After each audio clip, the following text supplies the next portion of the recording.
All right, so we were talking about Prodigy, and obviously, for those that don't know, you kind of had your ups and downs with Prodigy. So, what was the thought process between, maybe talking with them to see if you could stay with Prodigy?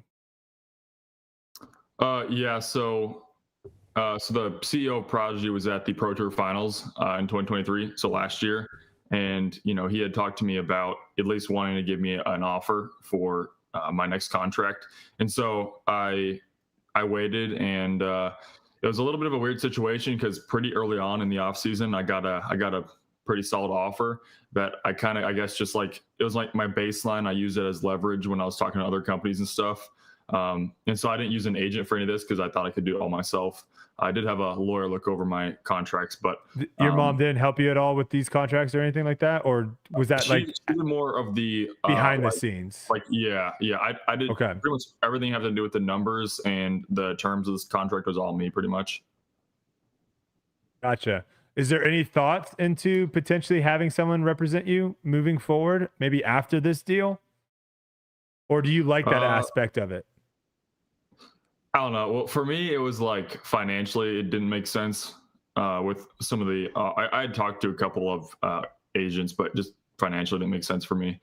Um, but yeah, so back to the thing. But I gave them a couple some time, and we had some conversations, and I think I already had like two or three offers, and I think they were trying to put together something interesting or maybe a new I don't know entity into an offer for me, and I had a couple offers already, and I kind of gave them a deadline of I need something by this date, and they weren't able to give it to me, and they asked for about 2 more weeks of time, and I just couldn't really do it, and so I never got an official offer from Prodigy. I felt like as if I gave them plenty of time, but that's kind of just how that went down. Gotcha. And when it comes to switching, because this is, correct me if I'm wrong, this is your first time switching manufacturers. Yeah. So, what were the things going into, switching or having people send you offers? What were the things that like stood out to you as these are the things that matter the most? Um. Well, there's a couple different things because you can look at a company just as a whole. You have big companies, small companies, companies that market well better than others do as well. Um, and so I was kind of looking at that as well, but also you kind of have to look at the people that are also on the company where maybe you have some players that are good at disc golf and they also have good social medias, stuff like that. You want to surround yourself with people like that as well. And then in terms of an actual contract, I look for a solid base salary and a good bonus structure. And I also wanted to have a contract where I'd get to help design my own discs as well. Oh, nice. Okay, very cool. Um, was the decision to go to Discmania, was that made prior to Eagles? Like, did you have any talks with, hey, Eagle was leaving, or was there any talks of like, hey, I'll come to Discmania if Eagle is still there? How did that all work out? Um, I don't know like the exact timeline of everything. I knew either way I was gonna Discmania was at pretty much the top of my list for a company that I'd consider going to. So either way, I don't think it would have mattered for me. It would have been really cool to have Eagle on the team, um, but you know, I think I might. I think I might. I mean, I found out pretty early that Eagle was going to be leaving, um, and then that didn't change too much because you know pretty much any company I talked to, a big thing's having a lot of friends at the company with me. And so obviously we were able to get Alden. Gavin was already on Team Discmania. I'm good friends with Kyle as well. So it's kind of like a perfect situation. And so that was big for me. And, when I heard Eagle was leaving, it was definitely sad, but in a way, the Simon and Eagle era of Discmania is over. And it kind of was when Simon left, it just wasn't really the same. And now the Eagles gone, obviously it's kind of a new fresh slate for Team Discmania as almost, it's going to be a very, different team in a way for 2024 and the years coming. But I think we have a underrated and strong team. And also, I think that our social media, especially with Alden, is going to help a lot. So I think we'll be out there quite a bit. And I think we'll have some pretty solid finishes as well, get a couple wins. So that's always important, just to show that, you can win with the company's discs is a big thing as well. And that, another thing with Discmania is I think they do make really good discs. And one thing that attracted me was the like how the stock product is really, really high quality. I mean, you can walk in any shop and get any C line FD, and it's going to be the exact same. Anything from the Evolution line. So any of their new made stuff is all really high quality. It's all the exact same. And I think that's just because their new manufacturing process is really consistent over there in Sweden. So it's good to see. That's something I look for, because if I'm going to have my name go on a product, I want it to be something good.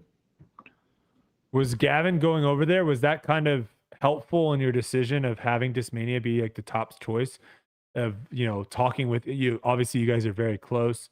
You were able to kind of talk about how it is over at Discmania versus Prodigy. Yeah, it was cool to, like, I guess, reunite with Gavin in a way. Obviously, we toured. I mean, we didn't necessarily tour together the whole year, but we play all of our practice rounds together, and we hang out all the time outside of the course. And so, but even just on the course, who I am, I just like to throw people's discs from their bag and stuff like that. And so I kind of got to see, what was in his bag, and I enjoyed a lot of it as well. And so, but yeah, I mean, like I said, with also getting Alden on the team, it's like, it's my dream situation. Did you get your license yet? No. So was that like a package deal? Like, hey, if I come to Discmania, you have to have Alden too, or else I won't be able to come to tournament. That's pretty much what I told any company. I was like, hey, you're getting Alden. That's the deal. And Alden was kind of fine to join wherever. I mean, yes, but he also needed to get the best deal for him, which obviously ended up being Discmania as well. On the financial side, but also on the side of, he's with all his buddies again. So it's kind of like, his ideal situation too. So playing those practice rounds with Gavin last year, when he was on Discmania, you were on Prodigy. Was that, because you've mentioned this before, of like, it feels good to have all these guys together again. You're more on the side of like a team, like this is Team Discmania, more than I would say I am. That's something that you feel like if Alden would have went to Discraft, Gavin would have went to Innova, you feel like that would have been a way different situation for you next year? Maybe partially. I mean, considering that, me, Gavin, Isaac, and Alden are all going to be in the same house, having majority Team Discmania is cool, because you can just talk to each other, and it's a lot easier. Like, if there's like new releases and stuff, you can kind of bounce off each other, promote, like cross promoting just through our friend group as well.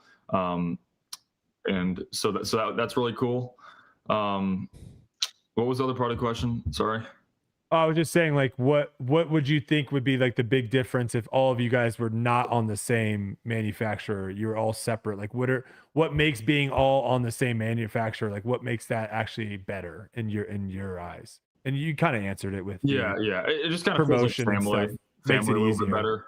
Obviously, I still have Kyle, and we're good friends, so that's still cool. But I don't know. I guess it's kind of hard to explain. It's kind of like, you don't really know someone that well, but if you join the same team as them, you get to know them because you're talking discs. You're just, talking about new stuff that's happening. Yeah, it's more comfort. Yeah. It definitely feels a lot better. It feels like I'm not alone, I guess, in a situation. So it's like, I feel comfortable. It's always nice to like anything in life, just relate to people and something. And so having on the same company, asking the same questions, it's really good to have.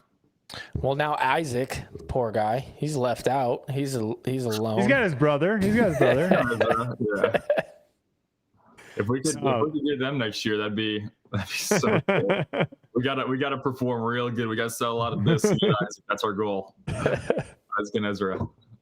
So the way that you and Eagle kind of took this off season was completely different, in the sense that Eagle wasn't trying to get people to, stir up where he was going. You, it seemed like, were actually trying to, oh, is this actually a hint at where I'm going, or is this not? What was the thought behind that? Was that actually thought out well in advance, or did you just say like, hey, this morning I'm going to join Discmania's collector group, and then tomorrow I'm going to join MVP's collector group?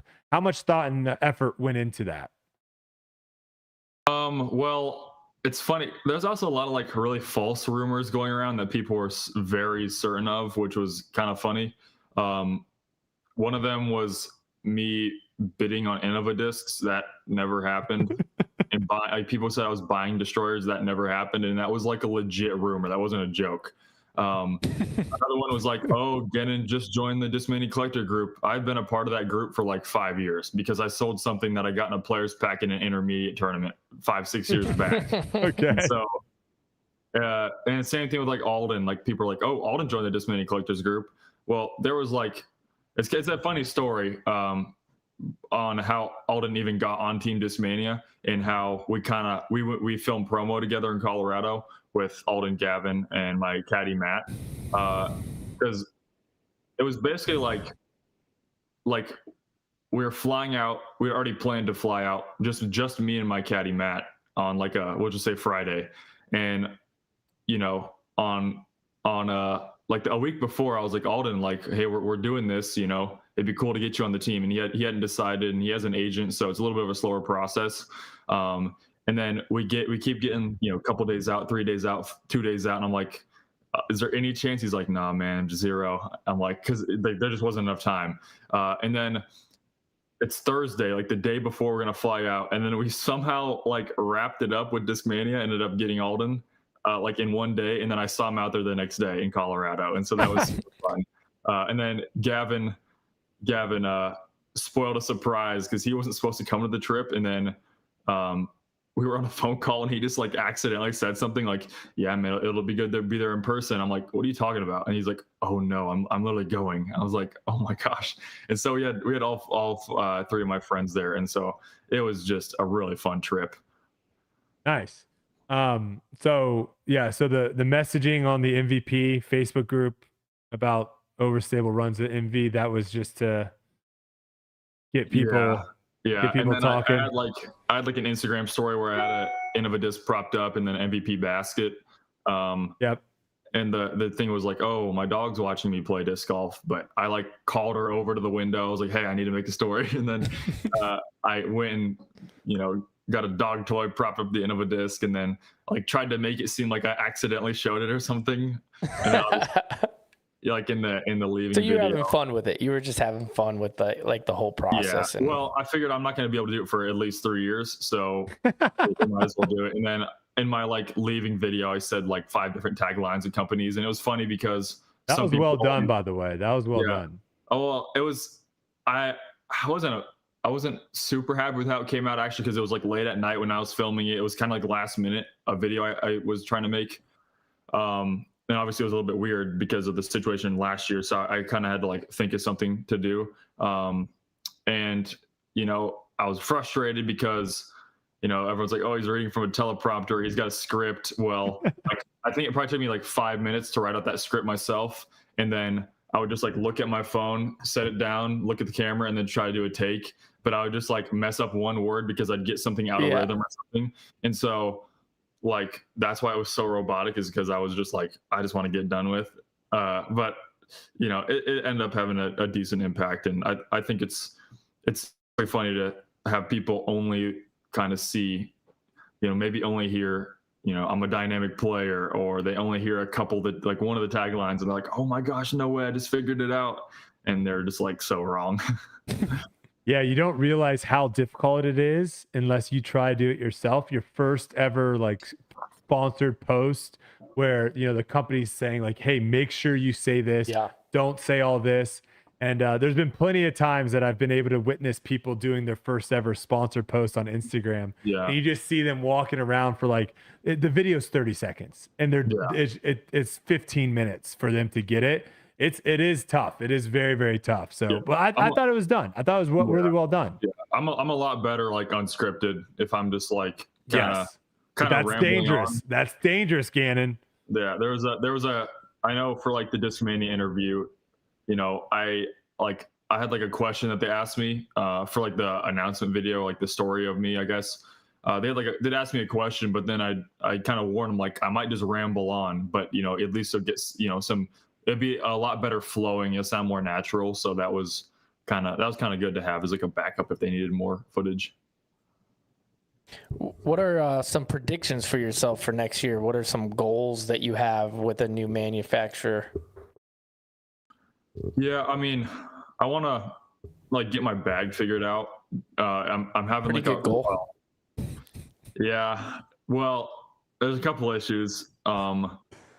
This seems like it'd be tough for you because for those that don't know, Gannon is obsessed with discs. Yeah. Gannon will come up to your bag, take every disc out and be like, this one's trash. Garbage, this garbage, one's okay. garbage. This one's fine. And I'm like, that's my go-to nuke. And you said it was trash. So I'll improve your game. I'll get you to throw some better discs. So how tough has this been, having to try to find a completely new bag? Yeah. Oh, it's really tough. I think I've done pretty good on the mold side of it, like what molds I like. But then you obviously have some different like runs, or I'm a big fan of just beat-in discs already, and so a lot of the stuff I've been trying to buy is beat-in stuff, just to have it. And I got a lot of old Eagle stuff as well, so it already has that kind of tour beat-in, I like to call it, to where it's like it's reliable. It's not going to do anything fluky. And so I got those because beat-in discs definitely do fly slightly better and more true, because I feel like discs have like a 2 to 3 week break-in period where they fly maybe more overstable to start, and then after 3 weeks they start to fly how they should fly, and then they last for about, depends on the plastic, but usually like 6 to 8 months they last, and then you notice it to get substantially flippier. And so I like them around that like 2 month beat-in mark, because it's already past that first stage. It's into its money, it's prime, and so that's what I've been looking for. For like overstable stuff though, it's a lot easier just to throw new stuff. But the hard part, honestly, there's a couple hard parts. One is especially on the fairway driver side of it, Discmania I think probably has the top fairway driver lineup, and I've talked with a lot of players too, and they agree. I mean, we have FD, FD1, CD2, CD1, FD3, PD, and these are all just like top quality fairway drivers. And I've only really had 2 fairway driver molds I felt like were usable with Prodigy. And so to now have like a whole new part of my game unlocked, obviously like Calvin throws his Eagles really amazing. And I feel like my Tee to Green is going to be a lot better because I'll have that 7 to 9 speed disc I'll be able to throw instead of throwing a driver soft. That's really hard to do.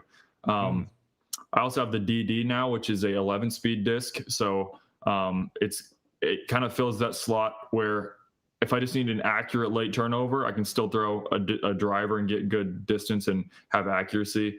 And then the other hard part is just living in Iowa, where a couple days ago we had -45 wind chill. Oh yeah, that was crazy. And we have 2 feet of snow, and then there's spots in my yard where it's like 3 feet deep because of drifting. It's just been so windy and freezing, and we almost got into an accident today because it was like fine, but then it started snowing out of nowhere, but it was already cold, and then like the tires would make it all icy and slippery, and so I can't go out and throw anything. I mean, I don't. Something I did last year in the off season was like, I'd go out with any disc and I would just go throw maybe 5 to 10 shots really quick, go pick them up, and then go back home just to get a little amount of, I guess, trying new discs out. But like you can't do that when you have 2 feet of snow. You'll lose your discs. It's not fun. It's been really tough because I'm probably gonna have to just kind of go based off feel. And I taught Brody this, checking the parting line, making sure the stabilities, so you're throwing the good discs. I think that is a big thing, is people don't throw discs that are consistent. I think that's definitely a thing. I also take really good care of my discs. I try to make sure like after every tournament I like wash them, and then I like get all the chunks out with a towel or something and like friction burn it ooff. I stack them in a pile to make sure there's no warping, and so I'm very specific on that too. And I think that is one mental, but two also might actually make the disc better. So But yeah, I'm going to Florida. My dad lives in Florida, so I'll probably be there a week before All Stars, and then I'll have All Star weekend to figure stuff out, and then we get to the first tournament of the year, and then I'll be able to probably, I try to stick to 18 to 20 discs in my bag, and so I'm gonna probably only have a couple. I bet I'll lean on a couple molds pretty heavily. I'll probably just throw like overstable driver, pretty neutral driver, overstable fairway, maybe overstable mid, and putter. I mean, it'll be really simple, I think, for the first couple events as I figure out how my discs fly, because you have discs that fly differently in different winds. You can have something that flies the same in no wind, two discs that fly the same in no wind, and then you get a little windy out and one becomes more inconsistent. And so having to weigh the options there is going to be kind of interesting. And it'll probably happen during tournaments and stuff. And as I feel more comfortable, I think, I'll have maybe a couple better finishes. Nice. What about let's get into the cash, your actual contract. Yeah. Give why, us the exact, give us the exact number. We're just going to get it out of you. What's the exact number? What's the reasoning on not having that be public? Your first big deal. Brody, make him give it public right now. Well, I'm just asking. I'm asking whose decision was he that? He wanted to do it on Tour Life. Oh, okay. Yeah, that was the agreement. Yeah, I'm definitely not allowed to disclose really anything. The only thing I can say about my contract is, 3 years, obviously. I'll be getting some Gannon Buhr discs and very similar. I mean, it's the same thing as like Kyle Klein with his Creator Series Vanguard, or the Eagle Cloud Breaker. So stuff like that, I'll be getting my own version. But I mean, like I said before, in a contract, I look for solid base structure or solid base salary and good bonus structure. And I felt like my deal was pretty solid in that. And so Discmania was really easy to work with too. Austin Montgomery, who I worked a lot with. I mean, I could text him and he'd respond in probably less than 5 minutes any time of the day. It could be 11 o'clock at night and he'd respond. And so it was that. And then also him just being a really cool guy. It made the kind of negotiation process really easy, because I'd say something and it'd be like talking to a friend. It's not super, I'd say professional in a way. It feels like, I'm talking to a friend. It's a lot more efficient because I was able to feel comfortable around him and say actually how I felt, instead of, maybe saying something just to please someone. And so that I think Discmania and myself, we are very, very happy with my agreement. I guess see if you can answer this question, because with Prodigy, you kind of almost had like what people would call like a rookie contract, right? Where the rookie comes in, you get them at a pretty good discount, and then if they turn out to be a superstar, then they all of a sudden sign this massive contract. Is that kind of what happened here, of where you had already locked yourself in with Prodigy and you're just kind of waiting for that to finish so then you could get a bigger contract? Like, is this a substantially bigger contract than the one that you previously had? Can you say what you were making from Prodigy now that it's over? Good question, Yuli. Good question. Oh, I wish I knew the answer to that. Oh gosh. Yeah, talk to your lawyers. Right now, we'll get an answer. I'd say it's probably wise I don't say. All right. It's like, given the track record, I wouldn't say anything. Yuli's just trying to get you in trouble. Can you say? Can you? Not anything good for me. Are you going to be able to eat a lot of chicken McNuggets at McDonald's? Yeah, let's just say how many? Like how many more? Yeah, how many more chicken McNuggets are we talking? At least 100,000 more. Okay. 100,000 more chicken nuggets. I like that answer. That's a lot of chicken nuggets, man. A lot of McNuggets. All right, you brought up Kyle Klein a little bit. I do want to talk about this, because I think the way that Discmania made the announcement, I think, was confusing for some. Did you think that did you have any say in the wording? And the wording, for those that don't know, is the future starts tomorrow. And then that's when they announced that you were signing with Discmania. So were you aware that that's like the tagline that they were going to go to with the marketing of you signing? No, I didn't know about that until I got the first couple images of the promo. Okay. Yeah. Because and obviously you said you went out and did a bunch of stuff with Gavin and Alden, and Eagle had Simon in his announcement. And it was just something that I just always find interesting is just to see that a lot of these manufacturers do the team aspect, but then like it doesn't always add up, right? Of where James Conrad wasn't in Eagle's announcement video or part of it. It was Simon and Eagle. And then with this, they say the future starts tomorrow, and people are like, well, Kyle Klein's like a major champion. Like he's still there. What's going on? So that you didn't know, you didn't really have any say in kind of like the marketing side of how Discmania wanted to do it. Yeah, I didn't think like twice. I didn't even think twice about like the Kyle thing, because like in my opinion, like it's like I guess you can look at it like they're like disrespecting Kyle, but at the same time, like it's my announcement video. It's not like, you know, like we're not focusing on Kyle. You know, it's like I don't know how else to say it. It's just my announcement video. I guess they could have done a promo like with like me and Kyle and Alden or everyone, Gavin, whoever's on the team too. But like, I don't. There was definitely no like. It wasn't on your side of things. Yeah. Yeah, it wasn't meant to give off that kind of feel. I think it was more just like, yeah, Gannon's on the team. I think it's kind of like, I guess like I'm another like piece of the puzzle of, you know, having the future, because Kyle's already young, and then you add me, and we're a super young team with 2 major wins combined. And so like together, like I helped like kind of finish, I guess, the future of the team in a way.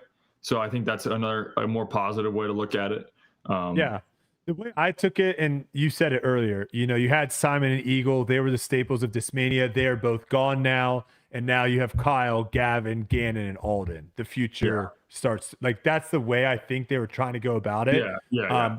But I think some people took it the analogy of where, you know, you have a quarterback in the NFL, and then you draft in the first round a quarterback, and that other quarterback, obviously it's a little bit different, but that other quarterback's like, wait a second. Like, do you not trust that I'm the future here? You're going out and having to draft another quarterback. I think that's how some people kind of perceived it, but the way you described it it's probably what they were trying to go for, but it probably just slipped through the cracks a little bit for some. Let's see. The other things I wanted to ask you, you kind of talked a little bit about your off season of not being able to throw as much outside. So what are things that you're doing to kind of keep your game sharp going into next season? I've been trying to exercise a little bit more, and definitely just like do network and putting in the basement. Now, I haven't had a ton of putting in the basement, a little bit less than I think, and I can make up excuses and stuff, but I'm deciding between 2 different putters right now, the Link and the P3X. And so now the P3X hasn't been made in the Discmania made mold yet in their D line, so they're putter plastic. And I think we're working on getting me a box very, very soon. That way I can start practicing with a lot of them and testing those ones out, because the mold is different than the older mold that they had. And so I only have I think I have maybe 10 links to putt with, but you know, I think I'd prefer the P3X. And so I only have 2 or 4 P3Xs. And if you know me, I usually have 50 discs when I practice putt, and I just rep them. But I'll be getting those soon. I'll probably try to still do my, 200 to 500 putts a day. I'll just do a lot of walking. So that's not a big deal, but get your steps in. Well, you know what you can have? You can have 2 putters, 2 baskets, back and forth. Yeah, have you ever thought about that? That could work. A little less. It'll cut your walking in half.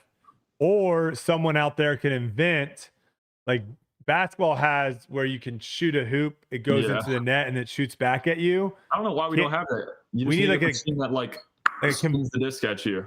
Either that or like a conveyor belt where like it goes into the basket and then it goes onto this conveyor belt and the conveyor belt comes back and you can just grab it. Ooh, yeah. That'd be a good Very, technology. very expensive, I think. Yuli, did you have anything else, or do you want to go to an extra 100,000 chicken nuggets? Yeah, I mean, you might be able to come up with something. Yeah, I can spend on something else instead. I do love hearing about your pet peeves, and we've had you on the show before, but do we have any new pet peeves moving into the 2024 season that you would like to share with the audience? Well, I don't know why I don't prepare myself for this. Like, I need to have them ready because I have so many that I'm just like, get under my skin. Gosh. Do you have any? Just get my brain rolling. Ooh, do I have any new ones? What's some new ones? Let me think. Let me look on my phone. Give me like 30 seconds. We'll see if I. It's like I write them all down. I write all these down. I have a full list of. I guess a good one of mine is people that if you bring. Okay, you go. Well, you can finish yours if you want. Oh, I was just gonna say a pet peeve of mine is like if you bring up a topic or something that you would like to see changed, instead of like having an actual discussion about it, people can just shut it down by just saying like you're complaining, versus actually having like an open discussion. That to me, I think is not helpful in trying to make disc golf better. So mine is, and it's not like it's gonna sound bad, I guess, but don't say it. No, I'm saying I'm just kidding. Because that's why I said that before. And everyone's a nice person if they're taking their time to message you. But now I also see it from their perspective too, because I'll say the pet peeve is whenever someone just sent someone just sends you a book. Basically, they just send you a lot of letters. Like, wait, are you talking about like someone that is texting you this, or are they DMing you? Like a fan texting, like a fan DMing me. Okay, a DM. Okay. Well, and it gets really bad sometimes. Are you reading that? What? I try to do my best to read everything, because I feel bad if I don't respond. So, brother, you can't feel bad about that, dude. I do. I mean, you're gonna spend your whole life on your phone. Yeah, I know. I asked a couple of questions in the Discmania collectors group about some discs, and then all super nice people, but just maybe their text wasn't as efficient as it could have been, and the small talk portion, like, hey man, how's it been? I've been watching you for blah blah blah years, and I have a kid that plays disc golf and he looks up to you, but then I also have these discs I want to send you. And they're being really nice. And I was on that side of it too, because I remember messaging people even Kevin Jones, and I would send him a full paragraph, a big paragraph. And lots of letters. Because I wanted to seem as professional as I could get. And that was 3 years ago, probably. I might have even said you one, Brody. I don't even know. But he didn't look at it. I never did see it. Chance. I didn't see it. That guy. But so yeah, like that, or people that maybe will be pretty quick to comment stuff, and they misunderstood it or misread it or misheard something, and then it makes you look bad, or it's the very bad side of something you might have said. They just take it really terribly and start spreading rumors and stuff. This one guy, I feel like we're your therapist right now. You're sitting down, lying down, being like, yeah, man, I gotta tell you about this one guy. He left a comment on my. Yeah, it really got to me. I have so many. I'm gonna next time I come on Tour Life, I can promise you, I'm gonna have a list of 30. Okay. We're gonna take an hour to go through every single one of them, because we'll do a full special on Gannon's pet peeves. Please. I mean, I have a bunch of pet peeves. So what is your pet peeves? That people just send you super long messages? That's the pet peeve? Just don't read them. Just don't read them. I have to, because I feel terrible. You're saying if you're gonna message me, be quicker. Be quicker. Get your point across. Or be a little more be a little more personable. I'll say it's very cute that you're telling people to be quicker about something, Gannon. Oh boy! Slowly, I'm gonna come out and I had to. I had to. You set it up yourself up for that one. Okay, whatever. But like, yeah, just PSA to some fans. You know, we do care about you, but just keep your message straight to the point. You don't have to introduce anything. Just if you have a question, just say it. We'll answer it. I will answer it. Maybe Brody and Paul. Yeah, do not say we will answer that. You Gannon. can be my fan. I'm at a point. I need to build my fan base up. Maybe there you go. Famous as you guys. It's hard. It's hard for what he's saying is with all these messages. It's hard for him to because he does respond to all of them. I'm gonna say here he does respond to all of them. So it'd be a lot easier if you just got to the point so he can get to more people, which is very admirable of you to do. Yeah, it makes sense. Or like I have a couple pet peeves just about like, I mean, when you're on the course and stuff, like you miss a 60-footer and it's an air ball and someone says good bid. Oh, even I mean, it could have been close, but like it didn't hit any metal, it didn't go in. Do you guys?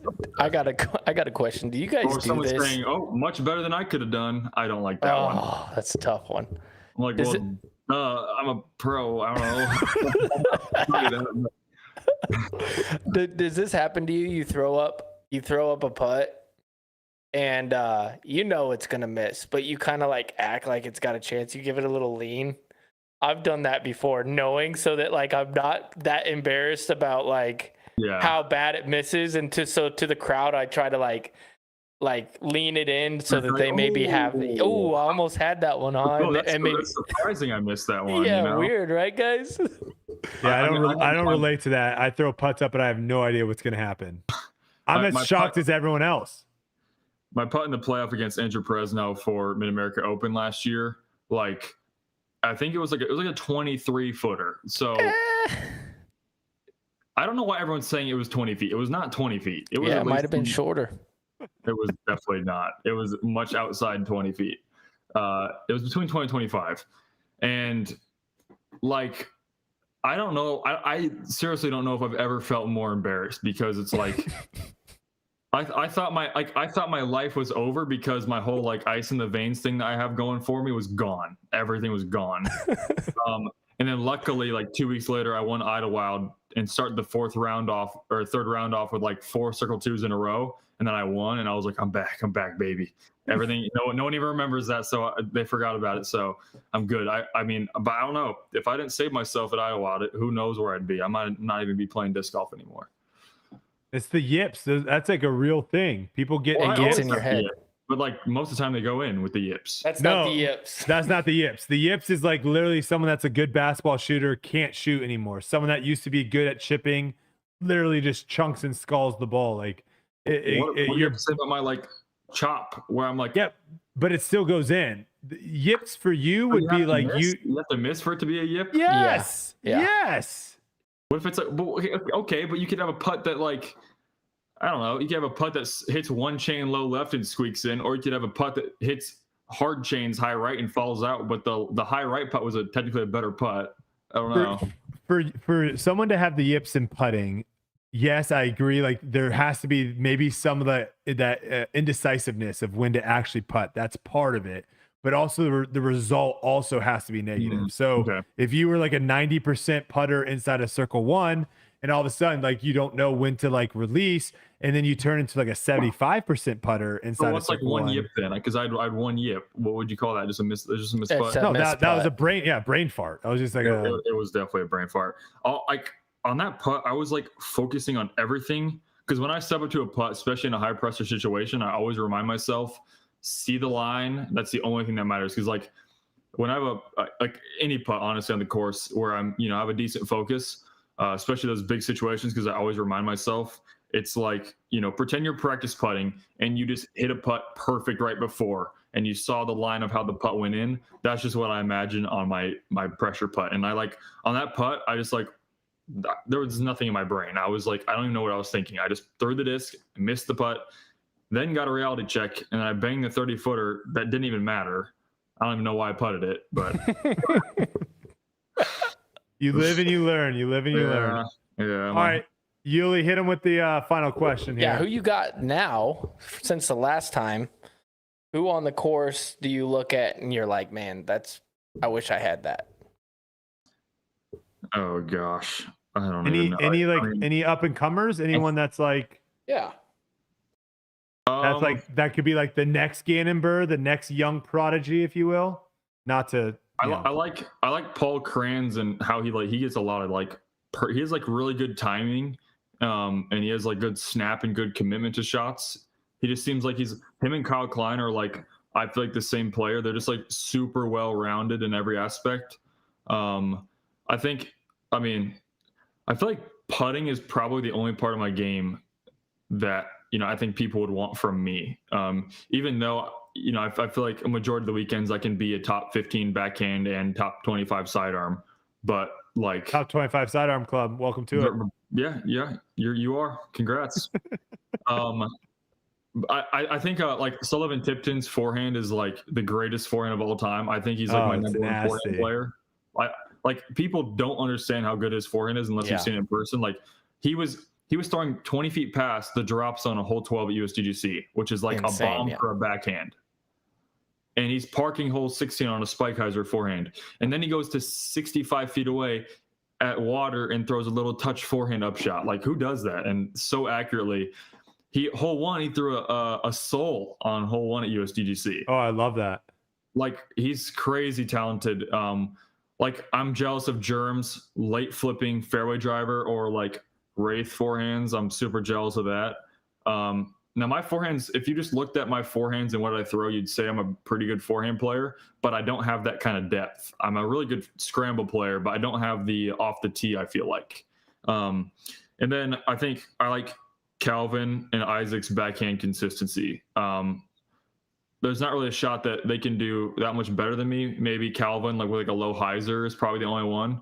But then I also have the flex on them.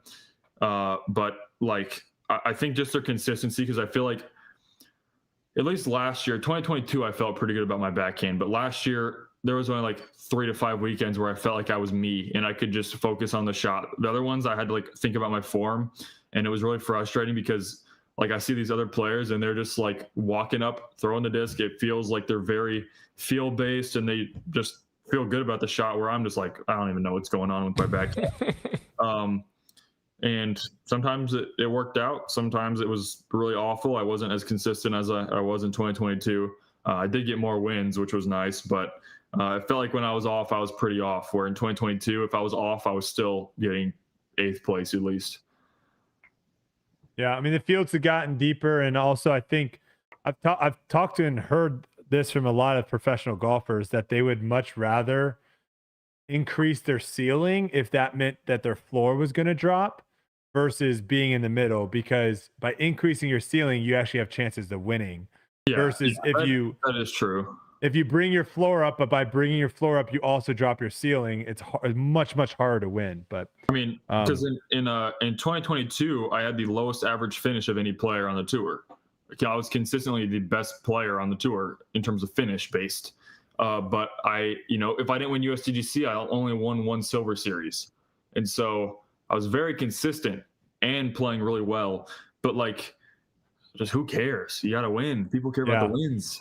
They do care about the wins. You don't have to remind me about that. When I like my mindset, when I get into a higher pressure situation or something that means a lot more, it flips a switch in my brain. I just play so much better when I'm in a like serious situation. I have a hard time starting a tournament actually. But when if I have a chance to win, I think I won 3 of the 5 times I had a chance last year on Elite Series. So I do pretty solid about closing out. I just have to get to that point. Yeah. Nice. All right, well, Gannon, we'll let you go. We appreciate you taking the time to jump on here. We wish you all the best of luck next year and with your new Discmania team. And we look forward to seeing all the content you and your little hooligans will put out next year. And enjoy all those extra nuggets you get to eat. I'm excited. All right, we appreciate it. All right, take it easy, Gannon. Guys, have a good one.